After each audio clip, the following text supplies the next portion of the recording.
बसपा अगर ईमानदारी से मान्यवर साहब काशीराम के बताए रास्ते पर, अपने पुरखों के बताए रास्ते पर चलती तो उत्तर भारत में एक मजबूत शक्ति के रूप में उभरी थी बसपा। लेकिन क्या कारण रहा, मैं उसकी गहराई में नहीं जाना चाहता। वो परमादरणीय बहन जी ज़्यादा बेहतर तरीके से समझती हैं और बता सकती हैं। कि आज हम एक विधायक पर खड़े हैं और आज हमारी स्थिति क्या है वो किसी से ढकी छुपी तो है नहीं। तो बसपा को ये कहना कि मतलब दलित वोट बैंक चला जाएगा, तो ये आपको समझना चाहिए कि 2022 का जो भी चुनाव गुजरा है उसमें जो दलित वोट बैंक है वो सपा में शिफ्ट हो गया था।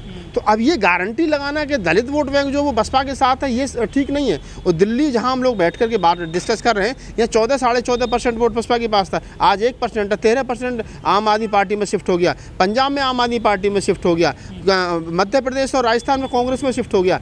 तो ये जो दावा किया जा रहा है पिछले कई सालों से कि जो दलित वोट बैंक है वो बसपा का है या बसपा का रहा है, मैं मानता हूँ बसपा का रहा है। हमारे मानवर साहब काशीराम ने बड़ी मेहनत की थी दलित SC ST OBC Bahujan Samaj बनाने में। लेकिन जब लोगों के दिमाग में ये बात आने लगी कि कहीं ना कहीं बसपा जो है वो काम नहीं कर रही है जो उनको करना चाहिए था और बसपा को वोट देने से BJP जीत रही है, तो उन्होंने कांग्रेस को विकल्प बना लिया। उत्तर प्रदेश में इस बार सपा को विकल्प बना लिया, दिल्ली में आम आदमी पार्टी को विकल्प बना लिया। तो वोटर बड़ा समझदार है, वो काम अपना कर रहे हैं, ईमानदारी से कर रहे हैं, वो दिख भी रहे हैं। लेकिन हम तो दिख ही नहीं रही ना, समस्या इस बात की है। ट्वीट तो कर रहे हैं वो। नहीं, ट्वीट से राजनीति थोड़ी चलती है।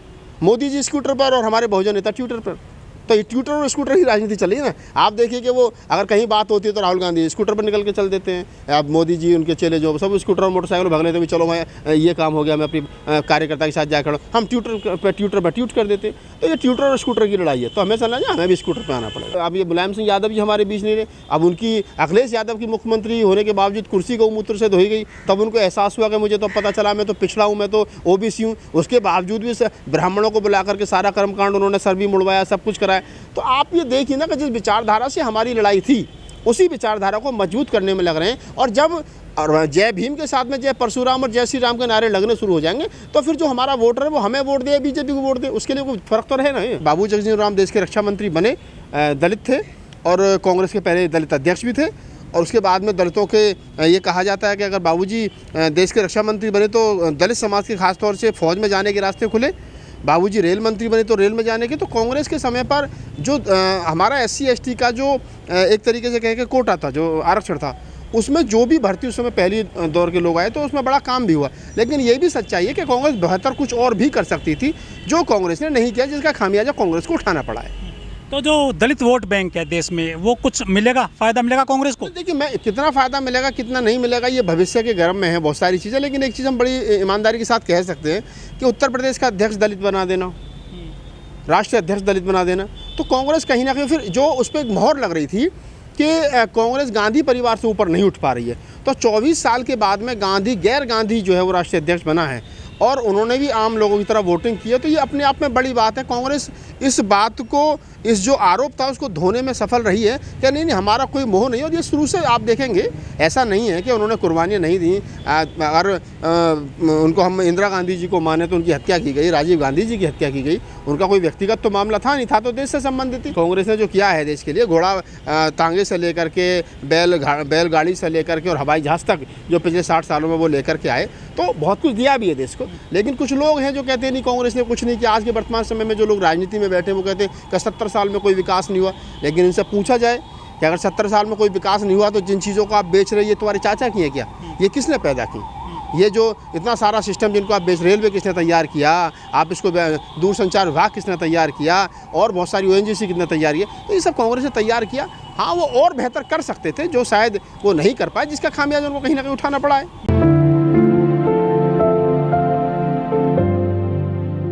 राहुल जी, कांग्रेस ने एक दलित को अपना अध्यक्ष बना लिया है, इसके क्या परिणाम देखेंगे आप फ्यूचर में?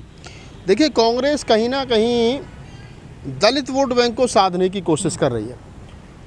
जो कांग्रेस का परंपरागत वोट बैंक रहा है, दलित और मुसलमान और मोस्ट बैकवर्ड, उसमें सेंध लगी है पिछले दिनों। कहीं समाजवादी पार्टी के मजबूत होने से, कहीं बसपा के मजबूत होने से, कहीं RLD और RJD के मजबूत होने से जो क्षेत्रीय दल हुए हैं उन्होंने कांग्रेस को कमज़ोर किया है। और दलितों के दिमाग में एक बात घर कर गई कि कांग्रेस ने पिछले 60 सालों में, 40 सालों में या 50 सालों में कुछ दिया नहीं है। बाबा साहब को भारत रत्न नहीं दिया। फिर बाबा साहब के कोटेशन है कि कभी कांग्रेस के 25 पैसे के भी हिस्सेदार मत बनना, मेंबर मत बनना। तो ये बहुत सारी चीज़ें हैं जिसको लेकर के अक्सर दलित समाज के मन मस्तिष्क में एक बात बनाई गई और उसमें कुछ सच्चाई भी है कि हाँ भाई कांग्रेस ने कुछ दिया नहीं, लेकिन कांग्रेस ने कुछ दिया भी है, ये ऐसा नहीं कि कुछ दिया नहीं। अगर बैंकों का निजीकरण नहीं होता, मतलब राष्ट्रीयकरण नहीं होता निजीकरण के बाद में, तो लाखों दलितों को नौकरी नहीं मिलती। बड़ा कदम था इंदिरा गांधी जी का, उसका स्वागत करना चाहिए। जो खड़गे साहब हैं, मैं बहुत अच्छे तरीके से उनको जानता हूँ, और कर्नाटक के गुलबर्गा एक जगह है जहाँ उन्होंने बड़ा सुंदर कई करोड़ रुपए लगा कर बौद्ध विहार बना रखा। वो बुद्धिस्ट आदमी है, और जो लोग उनका विरोध कर रहे हैं वो पता नहीं क्यों विरोध कर रहे हैं कि जी बलि का बकरा बनाया गया। जब बहन जी के बारे में आपने जिक्र किया, बहन जी करेंगे बलि का बकरा बनाया गया, अब ये तो आने वाला समय बताएगा। हाँ, हालांकि बहन जी अपनी जगह सही है, क्योंकि ज़्यादातर हमारे लोगों को तभी लगाया जाता है कि तब कुछ बचता नहीं है खोने को। अगर कुछ पा लिया तो उपलब्धि हो जाएगी पार्टी की। देखो साहब, राहुल गांधी जी का, सोनिया गांधी जी का डिसीजन बहुत अच्छा था, दलित को राष्ट्रीय अध्यक्ष बना दिया तो पार्टी में जान पड़ गई। और अगर खो दिया तो फिर ये कहते हैं कि साहब खड़गे का भी जादू नहीं चला। जैसे पंजाब में चन्नी को मुख्यमंत्री बना दिया, और बाद में जब सरकार हार गई, तो मतलब पार्टी हार गई, तो फिर सारा ठीक रहा जो उनके सर पर फोड़ दिया गया। तो बलि का बकरा बनाया जाता नहीं संकोच। लेकिन ये भी सच्चाई है कि जब कांग्रेस संकट में आई है, तब कांग्रेस का आप इतिहास उठा करके देखिए।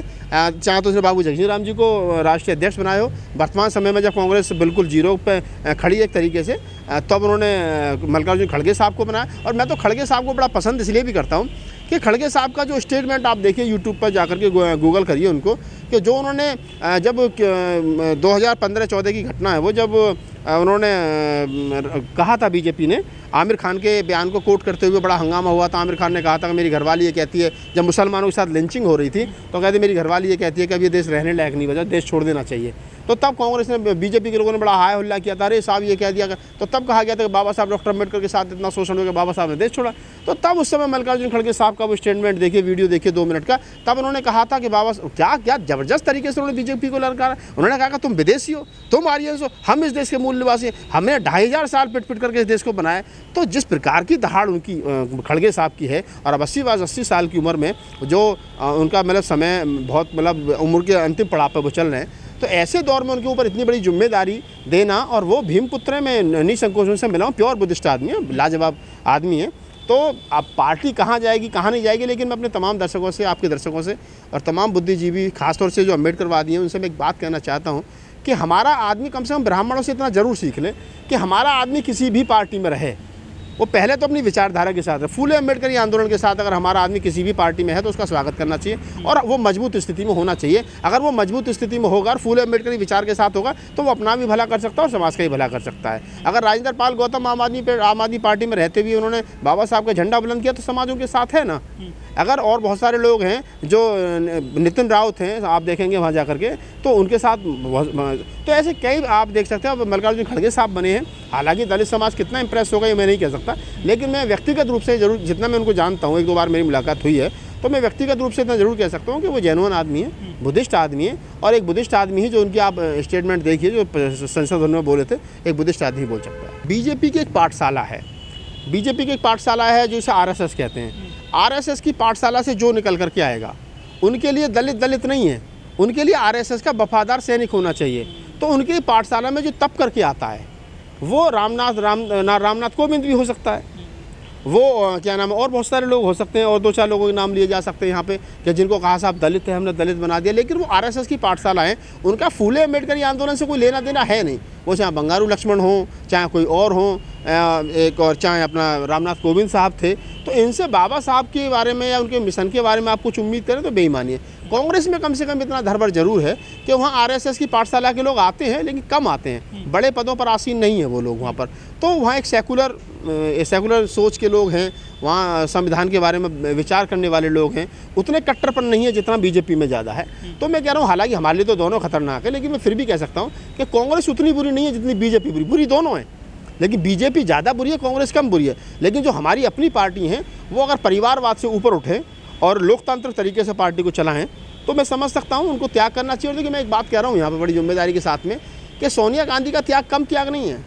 आज जिसके 4 सांसद नहीं है, वो आदमी प्रधानमंत्री बनने के सपने देखता है, और सोनिया गांधी जी के सामने थाली में परोस करके प्रधानमंत्री की कुर्सी 1 बार नहीं 2 बार थी, उसके बावजूद उन्होंने त्याग किया और कहा कि नहीं मुझे प्रधानमंत्री बनना, और 2 बार ऐसे आदमी को प्रधानमंत्री बना जिसे कभी जीवन में नहीं सोचा था मैं प्रधानमंत्री बनूंगा। तो गांधी परिवार का जो त्याग है वो निसंकोच बड़ा है, उसको हम मतलब इग्नोर नहीं कर सकते। राहुल गांधी प्रधानमंत्री, उनके घर में 3-3, 4-4 प्रधानमंत्री रहे, उनके नाना प्रधानमंत्री, उनके पिताजी प्रधानमंत्री, उनकी दादी प्रधानमंत्री, और उनकी मम्मी प्रधानमंत्री होते होते बची थी, और उसके बावजूद ही वो आदमी पैदल चल रहा रोज़ 30 किलो 40 किलोमीटर और समाज को भारत जोड़ो यात्रा निकाल रहा है, और हमारे लोग एसीओ में बैठ करके सिर्फ ट्वीट करके ये कह रहे हैं कि ना साहब ये तो ऐसा नहीं, ऐसा हो जाएगा। तो ऐसे तो राजनीति नहीं चलती है ना।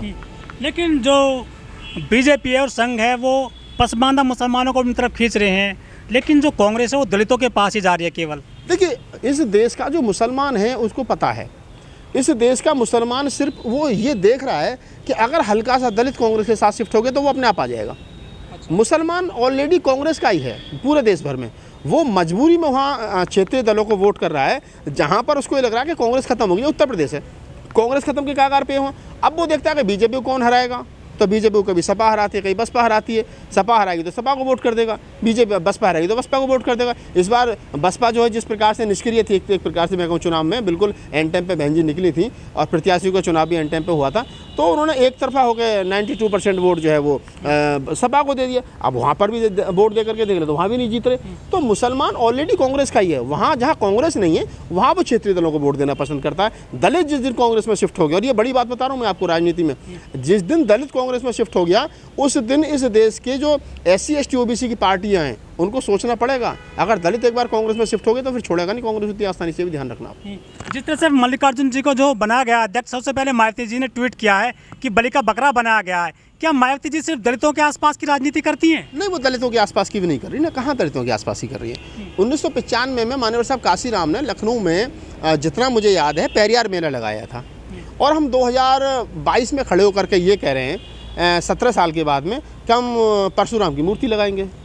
तो आप समझिए ना कि हम पेरियार से चले थे और परशुराम पे आकर के रुक गए, तो हमारी विचारधारा विपरीत हो गई, हम विचारधारा छोड़ दी। और ये मैं नहीं कह रहा हूँ, ये तमाम लोग जानते हैं, तमाम बहुजन समाज के एक्टिविस्ट जानते हैं, तमाम वो लोग जो बहुजन समाज की राजनीति को बेहतर समझते हैं वो जानते हैं। और मैं राजनीति को भी आप ओमदेव जी की तरफ कर दीजिए, सिर्फ ये ध्यान रखिए थोड़ा सा कि अगर आप ईमानदारी से अपने पुरखों की बात नहीं मानोगे तो आप गड्ढे में जाओगे। अगर मैं अपने बाप के अनुभव की बात अगर अपने जीवन में साझा नहीं करूंगा और मैं अगर अपनी चलाऊंगा तो मैं घर को बर्बाद कर लूँगा। तो ये कहीं ना कहीं हो रहा है। आज पहली पीढ़ी के लोग जो थे बहुजन राजनीति में, मैं तो बड़ा कदर करता हूँ, मुलायम सिंह यादव जी हमारे बीच नहीं रहे, वो राम मनोहर लोहिया के मूवमेंट से जुड़े रहे, और उसके बाद में लालू यादव जी जो है वो मंडल कमीशन से जुड़े रहे, रामविलास पासवान जुड़े रहे, अजीत सिंह जुड़े रहे, और शरद यादव जी हमारे बीच अभी हैं, और लालू यादव जी हैं, तथागत उनको लंबी उम्र बख्शिश करें। लेकिन उनके बाद में जो दूसरी पीढ़ी के लोग आए, अब रामविलास पासवान जी के मरने के बाद में उनके बेटे चिराग पासवान जो है वो गौदान कर रहे हैं, तो मूवमेंट तो बचा नहीं ना, दूसरी पीढ़ी में ख़त्म हो गया। इधर जो है वो जो लालू यादव जी के सुपुत्र हैं वो कभी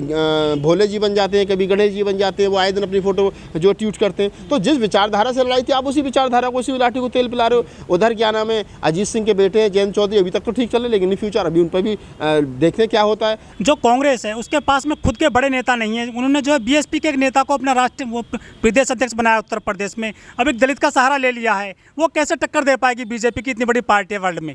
देखिए, मैं ये नहीं कह रहा वो टक्कर दे पाएगी नहीं दे पाएगी, लेकिन बड़ा यहाँ पर हमको एक चीज़ समझ लेनी चाहिए कि कांग्रेस इन फ्यूचर क्या कर पाएगी क्या नहीं पर कर पाएगी, लेकिन कांग्रेस के शीर्ष नेतृत्व का दिल जरूर देखिए आप, उनका जो ओपन हार्ट है वो देखिए कि वो उनकी स्वीकारता है। ऐसा नहीं कि आप पार्टी छोड़ करके किसी को निकाल दें, किसी को भगा दें, किसी की सुनी ना जाए। आज की तारीख में जिनकी अभी भी 2-2, 3-3 स्टेटों में सरकार चल रही हो, जिनके पास में मरी हालात में 40-45 सांसद हों, जिनके राज्यसभा में सांसद हों, जो मेन विपक्ष की पार्टी हो, और उसके बावजूद भी राहुल गांधी 40 किलोमीटर डेली पैदल चल रहे हों, आम आदमियों से मिल रहे हों, और वो फिर भी दूसरी पार्टी से आए हुए किसी आदमी को प्रदेश अध्यक्ष बना देते हों, दलित को राष्ट्रीय अध्यक्ष बना देते हो, तो उनकी स्वीकारता तो देखिए आप कैसे इग्नोर कर सकते हो भाई उनको? आप घरों से नहीं निकल रहे हो, आप आम लोगों से नहीं मिल रहे हो, आप अपने परिवार से ऊपर नहीं उठ पा रहे हो, आपको डर लग रहा है आपको कोई मार देगा, आपको डर लग रहा है आपको ईडी और CBI का डर है कि हमारी प्रॉपर्टी को हड़प कर लेगा, और आप दूसरों पे उंगली उठा रहे हो। ये तो वही वाली बात होगी ना कि एक आदमी खाट पे बैठ करके भजन कर रहा था, दूसरा कहेगा कितना मूर्ख आदमी खाट पे बैठ कर भजन कर रहा है, क्या तू क्या करता है कि मैं तो कहीं नहीं करता, तो तुझसे तो यही बढ़िया कम से कम कहीं ना कहीं कुछ तो कुछ कर रहा है।